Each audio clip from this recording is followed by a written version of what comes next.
अगर आपको वीडियो अच्छा लगा तो लाइक करें, शेयर करें एंड चैनल को सब्सक्राइब करना ना भूलें। आर्यन का संयम टूटता जा रहा था। वो पूरी रात से राजकुमारी वंदिता को ढूंढने में लगा हुआ था, लेकिन उसे उसका कोई भी नामो निशान नहीं मिल रहा था। इसी कारण उसकी चिंता बढ़ती जा रही थी। आखिर राजकुमारी वंदिता ऐसी किस जगह चली गई थी जहां उसको ढूंढना आर्यन के लिए नामुमकिन हो गया था। आर्यन की चिंता बढ़ती ही जा रही थी। जंगल में कुछ दूर और चलने के बाद आर्यन बहुत थक चुका था। वो अपने घोड़े से उतरा और उसे एक पेड़ से बांधकर पेड़ के तने से टिक कर बैठ गया। जैसे ही उसने आंखें बंद की, उसे राजकुमारी वंदिता का चेहरा नजर आने लगा। अगर कुछ दिन पहले कोई आर्यन से कहता कि वो इस तरह से किसी के प्यार में पागल हो जाएगा, तो वो उस आदमी की बात नहीं मानता, उल्टा उसे जान से मार देता। मगर आज वो यहां बैठा हुआ था और अपने प्यार को ढूंढने की कोशिश कर रहा था। तुम कहां चली गई हो? मुझे कुछ तो संदेश दो, उसने ऊपर आसमान की तरफ देखते हुए कहा। तभी अचानक से आर्यन के कानों में किसी की आवाज सुनाई दी। वो तुरंत अपने कदमों पर खड़ा हो गया। बहुत ही सावधानी के साथ वो उस आवाज की तरफ बढ़ने लगा। कुछ दूर चलने के बाद उसने हवा में आग का धुआं देखा। आर्यन समझ गया कि वो जंगल में अकेला नहीं था। वो तुरंत एक झाड़ी के पीछे छुप गया और वहां मौजूद आदमियों की तरफ देखने लगा।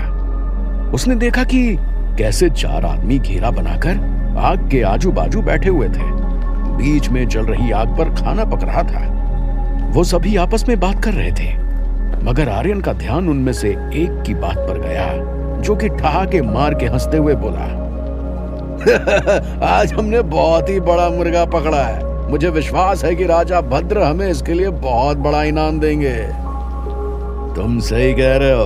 हमें क्या ही पता था कि राजकुमारी वंदिता हमारे जाल में इतनी आसानी से फंस जाएंगी। हमें तो लगा था कि उसे अगवा करने के लिए हमें शीतलपुर जाना होगा। अब जब हमने उसे राजा भद्र के हाथों सौंप दिया है, तो हमें बस अपने इनाम का इंतजार करना चाहिए। दूसरे आदमी ने कहा और वो सभी जोर से हंसने लगे। उनकी बात सुनते ही आर्यन का खून खौल उठा। वो तुरंत झाड़ियों के पीछे से बाहर आया और अपने हाथ में भाला लेकर उन सभी पर वार करने के लिए आगे बढ़ गया। वो सभी सैनिक अचानक से चौंक गए। वो भैरवगढ़ के सैनिक थे, मगर आर्यन ने उन्हें कुछ भी करने का मौका नहीं दिया। उसने एक एक करके उन सभी को मारना शुरू कर दिया। सबसे पहले उसने ठहाके मारकर हंसने वाले आदमी के सीने में भाला घोंप दिया, जिसे देखकर वहां मौजूद बाकी सारे सैनिक यहाँ वहां भागने लगे। आर्यन तुरंत मुड़ा और उसने दूसरे सैनिक के पैर पर एक जोर की लात मारी। जैसे ही वो सैनिक नीचे जमीन पर गिरा, आर्यन ने उसके सीने पर एक और लात मारी, जिसके कारण उसकी हड्डियां टूट गईं। अब आर्यन का निशाना तीसरा सैनिक था। उसने उस भागते हुए सैनिक के ऊपर अपने भाले को फेंक कर पार किया। उसका भाला उस सैनिक की गर्दन के आर पार हो गया। वहां बचा आखिरी सैनिक अपनी जान बचाकर पूरी रफ्तार से भाग रहा था, मगर आर्यन ने उसे इसका मौका नहीं दिया और तुरंत उसे जमीन पर धक्का देकर उसके सीने पर बैठ गया और गुस्से से चिल्लाया, बताओ मुझे, कहां है मेरी वंदिता? तुम लोगों ने उसको किसके हवाले कर दिया है? कौन हो तुम? मगर वो सैनिक कुछ नहीं बोला। तब आर्यन ने उस पर मुक्कों की बारिश करना शुरू कर दिया।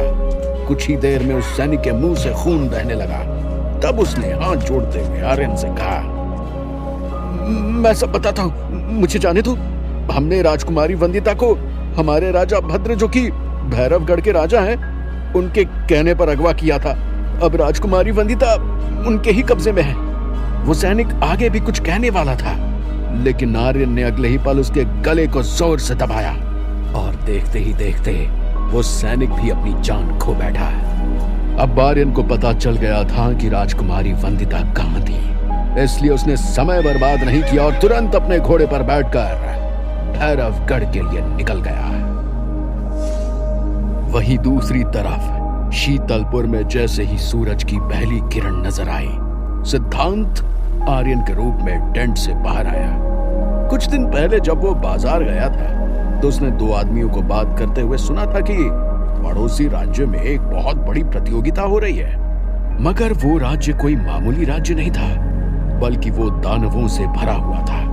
जो भी उस प्रतियोगिता को जीत जाएगा, उसे एक भारी इनाम के साथ साथ कुछ खास हथियार भी दिए जाएंगे, मगर हारने वाले की मौत पक्की थी। सिद्धांत जानता था कि जयंत और भूषण को मारना इतना आसान नहीं होने वाला है, इसलिए वो जयंत को अपने साथ उस प्रतियोगिता में ले जाना चाहता था। जयंत को पहले मार देना उसके लिए सबसे सही कदम था, क्योंकि वही आर्यन के लिए सारी मुश्किलें पैदा कर रहा था। टेंट से बाहर आते हुए सिद्धांत ने जयंत को मैदान में अपनी युद्ध कला प्रैक्टिस करते हुए देखा। उसके दिमाग में एक आइडिया आया। वो जानता था कि जयंत आर्यन की ताकत से बहुत जेलस रहता है, इसलिए वो एक भाला लेकर जयंत के पास पहुंचा और बोला, भैया क्यों ना आज सुबह आपके और मेरे बीच एक छोटी सी प्रतियोगिता हो जाए, देखते हैं हम में से कौन जीतता है। जयंत के चेहरे पर एक मुस्कान आ गई। वो जानता था कि वही जीतेगा, इसलिए उसने कॉन्फिडेंस के साथ अपना सर हाँ में हिलाया और कहा, बिल्कुल क्यों नहीं। उन दोनों के बीच एक छोटी सी प्रतियोगिता शुरू हो गई। जयंत की आंखों में एक शैतानी चमक नजर आ रही थी। वो न जाने कितने दिनों से आर्यन से लड़ना चाहता था और पूरे गुट के सामने ये साबित करना चाहता था कि वो आर्यन से बहुत ताकतवर है और उस गुट का सरदार आर्यन को नहीं बल्कि उसे होना चाहिए। आखिर वो उम्र में भी आर्यन से बड़ा है। सिद्धांत ने भी अपना भाला हवा में उठाया, मगर उसके चेहरे पर एक टीजिंग स्माइल थी। उसने तुरंत कहा, अब देर किस बात की है भैया, आ जाइए, देखते हैं किसमें कितना है दम। अगले ही पल उन दोनों के बीच युद्ध शुरू हो गया। जयंत ने आगे बढ़कर सिद्धांत के हाथ से उसका भाला गिराने की कोशिश की, मगर सिद्धांत नीचे झुक गया और उसने अपने भाले से जयंत के पैर पर एक जोर का वार किया, जिसके कारण जयंत के मुंह से एक दर्द भरी आह निकल आई। वो दोनों दोबारा से एक दूसरे के सामने खड़े हो गए। दोनों की ही सांस फूल रही थी। सिद्धांत एक बात से खुश था कि जयंत अभी भी ये नहीं समझ पाया था कि वो आर्यन नहीं है। ऐसा इसलिए था क्योंकि सिद्धांत हर दिन अपना अभ्यास करता था और अब उसकी लड़ाई की तरकीब भी सुधर गई थी। इस बार सिद्धांत ने हवा में छलांग लगाई और जयंत के कंधे पर वार करने की कोशिश की, मगर जयंत ने उसकी ये मूव प्रेडिक्ट कर ली थी, इसलिए उसने भी हवा में छलांग लगाई। जैसे ही दोनों के हथियार हवा में टकराए, वहां एक जोर का विस्फोट हो गया। उस विस्फोट की आवाज सुनकर अड्डे पर मौजूद आर्यन के सारे साथी बाहर आ गए और उन दोनों की लड़ाई को देखने लगे। ये देखकर जयंत और भी खुश हो गया। उसके मन में आर्यन को हराने की भावना और भी दृढ़ हो गई, क्योंकि अगर उसने आज आर्यन को मात दे दी तो शायद उसके साथी उसे अपना सरदार मानने लगे। दोनों ही अपने अपने कदमों पर दोबारा खड़े हो गए। जयंत की सांस फूल रही थी, मगर उसने सिद्धांत की तरफ बढ़ते हुए अपना भाला एक दिशा में घुमाया, लेकिन आखिरी पल उसने उसकी दिशा बदल दी, जिसके कारण सिद्धांत उसके वार को समझ नहीं पाया और जयंत का भाला उसके कंधे में जा लगा। सिद्धांत के मुंह से दर्द भरी चीख निकल आई। वो जमीन पर गिर गया। उसको जयंत के वार के कारण ज्यादा चोट नहीं आई थी, लेकिन ये सब उसके प्लान का एक हिस्सा था। वो नीचे जमीन पर गिरकर दुख भरी आवाज में बोला, मैं हार गया भैया, आप जीत गए, लेकिन ये जीत सिर्फ एक बार की है, क्योंकि मैं आज रामपुर जा रहा हूँ, जहाँ पर एक प्रतियोगिता हो रही है, जिसको जीतने पर ना ही सिर्फ पैसे मिलेंगे बल्कि कीमती हथियार भी मिलेगा। इतना कहकर वो वहां बंधा हुआ एक घोड़ा लेकर जाने लगा, लेकिन तभी उसे अचानक से पीछे से जयंत की आवाज आई, जो चिल्लाते हुए बोला, तुम अकेले उस प्रतियोगिता में नहीं जाओगे, मैं भी तुम्हारे साथ चलूंगा। इस शहर में सिर्फ तुम ही ताकतवर नहीं हो।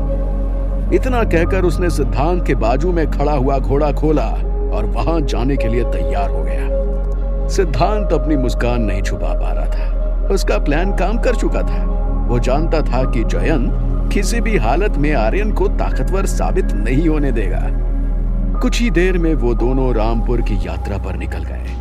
जयंत मन ही मन खुश हो रहा था, क्योंकि उसने अपनी ताकत का प्रदर्शन कर दिया था, मगर वो ये नहीं जानता था कि वो कितनी बड़ी मुश्किल में फंसने वाला था। वहीं दूसरी तरफ आर्यन भैरवगढ़ के राजमहल के बाहर खड़ा हुआ था। वहां का राजमहल देखने में बहुत ही बड़ा था। आर्यन राजमहल के अंदर जाने का रास्ता ढूंढने लगा। तभी उसे एक बड़ी खिड़की नजर आई, जो कि पहले माले पर बनी हुई थी। उसने तुरंत अपने घोड़े को एक पेड़ से बांधा और पहले माले पर चढ़ने के लिए रास्ता ढूंढने लगा। तभी उसने देखा कि जिस पेड़ से उसने घोड़े को बांधा है, उसकी कुछ ब्रांचेस उस पहले माले को छू रही हैं। इसलिए आर्यन ने रात के अंधेरे में यहां वहां देखा और तुरंत पेड़ पर चढ़ना शुरू कर दिया। पेड़ पर चढ़ते चढ़ते वो पहले माले के करीब पहुंच गया और छलांग लगाकर राजमहल के अंदर आ गया। तभी उसने पहरा दे रहे सैनिकों की तरफ देखा। उसने अपनी जेब से एक पैना चाकू निकाला और एक बड़े खंबे के पीछे खड़े होकर छुपकर इंतजार करने लगा। जैसे ही एक सैनिक हाथ में भाला लेकर उसके बाजू से गुजरा, आर्यन ने तुरंत उसे पीछे से पकड़ लिया और उसके गले को अपने चाकू से रेत दिया। तभी उसे दीवार पर एक और परछाई नजर आई। दोबारा से वो छुप गया और इस सैनिक के साथ भी वही किया जो पिछले सैनिक के साथ किया था। आर्यन को जंगल में मिले सैनिकों की बात से एक बात साफ हो गई थी कि राजकुमारी वंदिता को राजा भद्र ने अपना बंदी बनाकर रखा हुआ है, जिसका मतलब आर्यन को जल्द से जल्द वहां के कारागृह को ढूंढना होगा। उसने बिल्कुल भी समय बर्बाद नहीं किया। वो महल में नीचे उतरने लगा। पहरा दे रहे सैनिकों से बचते हुए वो नीचे कारागृह पहुंच गया। उस कारागृह की हालत देखकर वो बहुत ही ज्यादा दुखी हो गया था, क्योंकि नीचे फर्श गीला था और जमीन बहुत ठंडी। वो इमेजिन नहीं कर पा रहा था कि राजकुमारी वंदिता ऐसी जगह में कैसे रह रही होंगी, मगर उसके पास सोचने का समय नहीं था। उसने एक एक जेल में झांककर राजकुमारी वंदिता को ढूंढना चालू कर दिया। उसके दिल की धड़कन तेज हो चुकी थी। उसका दिल कह रहा था कि राजकुमारी वंदिता यहीं कहीं है। जब उसने अगली जेल में देखा तो उसकी सांसें गले में अटक गईं, क्योंकि जमीन पर अपने घुटनों पर सर रखकर कोई और नहीं बल्कि राजकुमारी वंदिता बैठी हुई थी। उसके बदन पर कहीं कहीं कपड़े फटे हुए थे। ये देखकर आर्यन का खून और खौल गया और वो धीमी आवाज में बोला, वंदिता, मैं आ गया हूं, तुम चिंता मत करो, मैं तुम्हें जल्दी यहां से छुड़वा लूंगा। मगर जब वंदिता ने अपना सर उठाकर आर्यन की तरफ देखा तो उसके पैरों के नीचे से जमीन खिसक गई, क्योंकि वंदिता की आंखों में उसके लिए नफरत के अलावा कुछ भी नजर नहीं आ रहा था। वंदिता तुरंत अपने पैरों पर लड़खड़ाते हुए खड़ी हुई और जहर से भरी आवाज में बोली, मुझे तुम्हारी कोई मदद नहीं चाहिए। इसी वक्त तुम यहां से चले जाओ, मैं तुम्हारी शक्ल भी नहीं देखना चाहती। यह सुनकर आर्यन और भी चौंक गया, लेकिन उसके माथे पर एक शिकन आ गई।